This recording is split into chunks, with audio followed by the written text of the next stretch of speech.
Thank you very much for staying with us on this Thursday morning. 251-343-0106. That's the text line. That's how you get in touch with the program. Coming up in about 30 minutes from now, former Congressman Parker Griffith, and in the bottom of the hour, 11 o'clock hour, Sean Ross, SR Communications, will be with us. Please stay tuned for that. Joining us now, gentlemen, he won't be on the ballot, but you'll have an opportunity to write him in. Gubernatorial election at the top of the ballot in November. Dean Odle joins us on the line. Dean, good morning. How are you? Good morning, Jeff. Good to be with you. Hey, thanks for making time for us. We really do appreciate it. So you didn't have enough fun during the Republican primary, but you're going into overtime here and making a bid at the general election for governor. Talk to us a little about your decision. Well, after the May 24th primary, there were some weird things we saw happen with 30,000 votes flipping here back to Tim James, and then from Kay Ivey to Tim James, and then Tim James back to Kay Ivey. And then, of course, we found out, afterwards that, according to our GOP chairman, John Wall, that large amounts of Democrats crossed over. And, I was exhausted. I'm not going to lie. I think everybody was. I know Tim was. He and I talked about it. But it's a grueling thing to campaign. But after that, the 24th, I didn't know what we were going to do. We're just going to pray. And, I'm a Christian and follow the Lord, and so I just pray about everything. And we took a good vacation, got some rest, and about 2 weeks later, just in a time of prayer, I just felt like the Lord was nudging me that I wasn't done and that I should stand on principle. To me, it's not about being a sore loser or whatever, as they call the sore loser policy in the GOP, but it was about principle, that I could not support Kay Ivey because I believe she's a Democrat in Republican clothing, and I believe in standing on principle. So felt like that was what I needed to do. I know that the GOP now is in an uproar, and they try to say now that if you run as a write-in candidate that you can't be on the ballot for 6 years, and there's a bunch of stuff about if you help a Democrat then you can't be on the ballot for 6 years. But they kind of arbitrarily enforce those rules. But I'm not really worried about that because I'm a Republican through and through. I've been a Republican longer than Kay Ivey or John Merrill or Steve Marshall. I've never had a D beside my name, never voted for a Democrat, never been a libertarian or an independent. I'm still a Republican. I don't care what they say. And, even on the Democrat side, we're finding out that Yolanda Flowers has problems with her base. They have a write-in candidate on their side as well. So I think it's going to be interesting, but, Alabama state law allows a person that's run in a primary and lost to continue as a write-in candidate as long as they don't change parties. That's the Alabama state law. It just surprises me that the Alabama Republican Party's policies don't follow state law. So legally I can do that. I'm still registered with the Secretary of State as a Republican candidate for governor. I'm still filing reports and taking donations. So officially and legally, I am still a Republican candidate for governor, and we're going to do we're starting now. We got our yard signs and starting the billboards, and we're going to start doing radio, and when we get more money, TV, but we're going to encourage people to write in Dean Odle for governor on November 8th. And we're also getting people to take a selfie of them with their ballot with my name written in, and we're going to send these to a secure text box and server, and we're going to compare our totals, vote totals, with the state vote totals at the end of the day. So it's also a little bit of an election integrity test because the write-in ballots have to be kicked out and hand counted. So there's many things going on here, many spokes to this wheel, but we are looking forward to doing it. Well, let me ask you this. I assume running as a write-in that you're roughly you're still roughly the same of what you talked about during the Republican primary. I think one of the correct me if I'm wrong about that assumption, but one of the things I thought you had a very interesting position on is Alabama and energy and not really being dictated to by the federal government how to conduct our own affairs in this state. And it's always I think just talk to our audience about that. I think they would find that compelling. Yeah, well, that's one of the things I was the only one really talking about on the campaign trail, how, as Biden came in, he began to clamp down on the oil and natural gas drilling and exploration and leases on federal land and the ocean there. So, I just believe that Alabama, even though we do drill for oil and natural gas, that we just haven't gone all in on it, and that we have huge areas, especially the Black Warrior Basin, that we need to do a lot more drilling for oil and natural gas. And I really believe that if we had a governor that understood the 10th Amendment, states' rights, and the doctrine of nullification by James Madison and Thomas Jefferson, that we would nullify any federal restrictions, regulations, even laws or executive orders. We could ignore those and just stand on our state's rights. But you have to have the governor willing to do that, willing to take the heat from the federal government. But I believe if we do that in Alabama, we could prosper like nobody's business, especially in that western part of the state, with some of the poorest in our state crying out for help.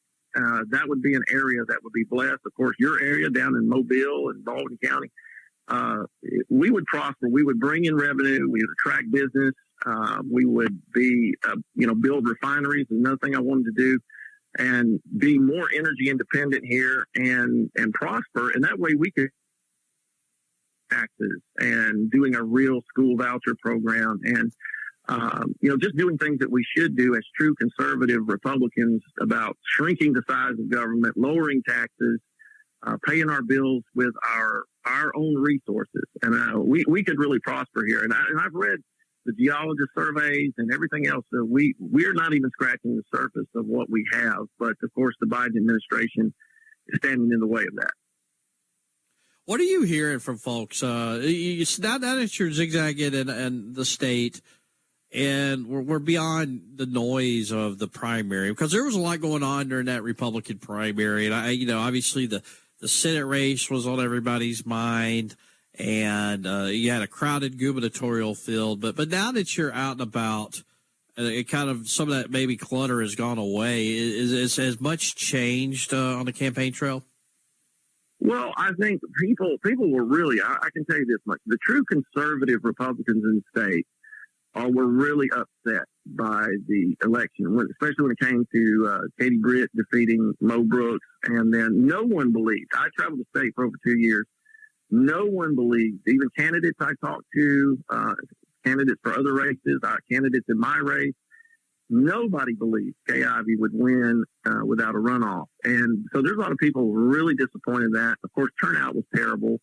I don't know really what happened there with the turnout, but people are really upset. And of course, now too, there's a little more emphasis now on the issues and the security about the voting machines, and that's coming out more. I was in the court case. I listened, I was in the courtroom for like 8 hours a couple of days ago to hear the case, and so that's going to be more prevalent than it was during the primary.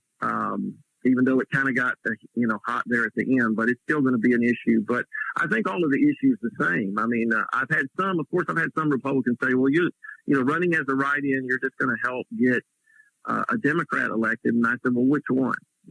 I really stand firm. Kay Ivey, the GOP, the Alabama GOP has a rule that if you help get Democrats elected or you help the Democrats, you're not supposed to be on the ballot for 6 years. Kay Ivey appointed 8 Democrat judges. She definitely shut down our state just like a Democrat. She raised taxes. She's grown the size of government. She does not adhere to the party platform in many aspects, including, she allowed Common Core to stay in our schools, the curriculum, for a long time. They changed the name, but it was the same exact word for word curriculum. So a lot of people in the state are still frustrated. And even though we don't believe the 45% that went down in the primary there, and I'm not the only one, that my other opponents also believe that something was fishy was going on. But you still have, let's just say that was right, you still have 45% of those who voted who were not happy with Kay Ivey. And I think that number is actually really much bigger. I think Democrats crossing over helped her get a bunch of more votes. And of course that was legal, but I think the Alabama GOP should have dealt with that problem a long time ago. Now they're dealing with it, but it didn't help us on May 24th. Well, let me ask you this. all said and done, and this election comes and goes, are you going to fight the 6-year rule, especially as if you maintained it contradicts state law? Is this something you see being an issue in the future? Well, it is something that, but it can be a change. There's a little caveat to it, a little way out. If your local county party votes 3/4, and for you to be on the ballot, then you can be on the ballot within those 6 years. So if I, here in Lee County, if my party, if I talked to them and we worked on this issue and, tried to get the GOP to follow state law on this and not be so strict. It's amazing that they'll allow people like, I remember when Steve Marshall, our now Republican Attorney General, he was a Democrat, full-blown Obama delegate, riding around the state with Obama stickers on the back of his car, and all of a sudden he's appointed Attorney General by Bentley, and then, of course, decides to run as a Republican. But to allow, to look at that and allow him that, I don't know how you go from being an Obama supporter and delegate to being a true blue Republican overnight. I just don't see that happening. So I just think that this rule they have is very arbitrary. It's not really applied to evenly across the board. And if they're going to do it that way, then I think a lot of people see that as unfair and unreasonable.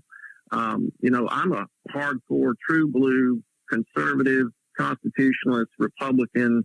Like I said, my voting record goes all the way back to, I was 18, I voted Republican. So, and I think we can get that changed. And like I said, there's a way around that with the county vote, the 3/4 of the county voting to let you be on the ballot. So, we'll see what happens. I mean, I don't know, to tell you the truth, I don't know at this point if I'll run again for anything or not, but that's something I'll pray about. And if I feel I'm supposed to, then we'll see if we can work that out with them. But I just know for now I have to stand on principle, period.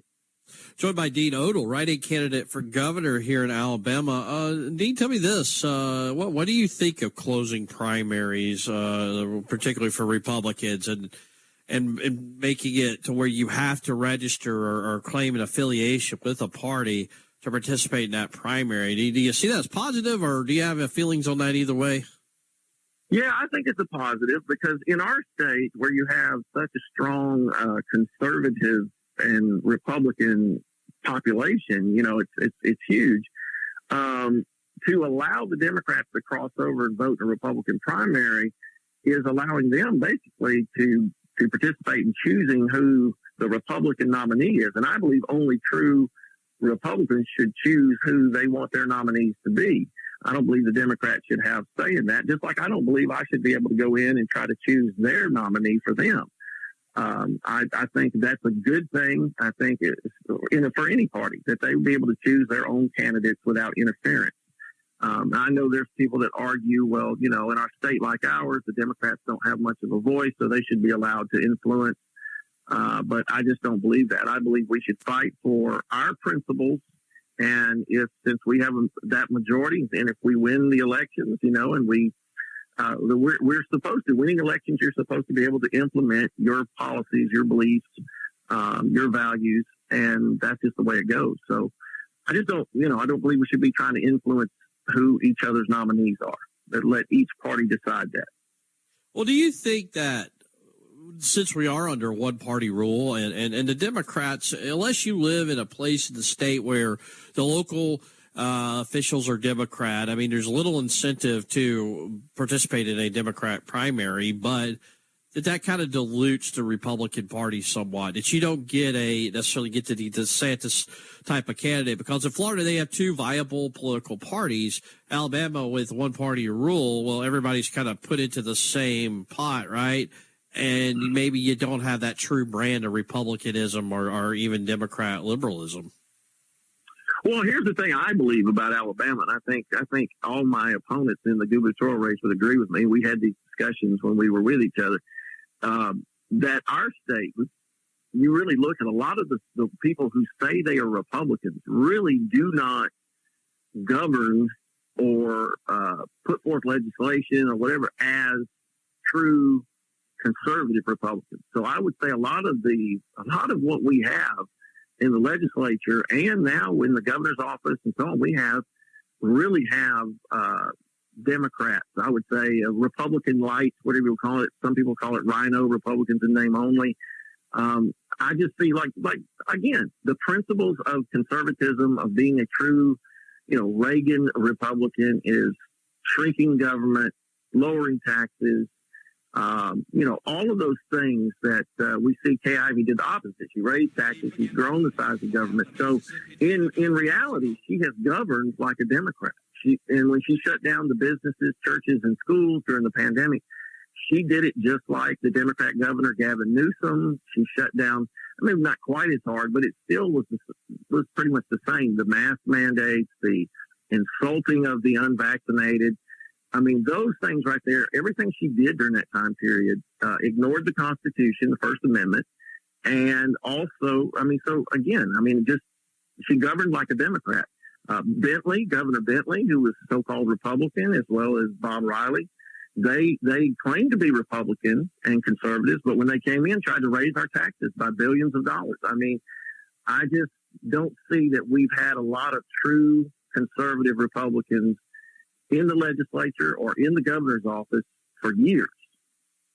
Dean, you got a website or something? Folks want to find out more about your write-in candidacy that they could check out?